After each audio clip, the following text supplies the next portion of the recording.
How to view your Home Depot credit card statements. What is up everyone? In today's tutorial, I'm going to be showing you guys how you can easily view all of your credit card statements on Home Depot. The first thing you're going to have to do is make sure to log into your account.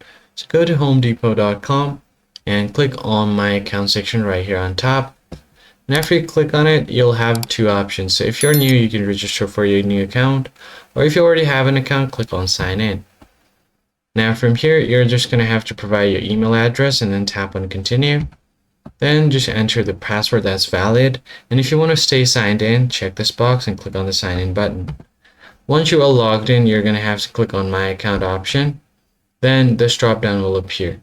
Now just go to my Home Depot credit card. And finally, once you are here, you should be able to see this button called View Statements. Just click on it. And once you head over to your Statements tab, you'll see your last statement as well as your recent activity with your Home Depot credit card.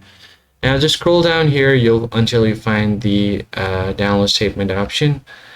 And once you get here, you can select the date for your statement as well as the file format that you want to download it to. Now, once all of this is set up, just go ahead and click on this big download button and it will be directly downloaded to your PC. So that's pretty much it, guys. If you found this tutorial helpful, be sure to like the video down below and subscribe, and I'll see you on the next one.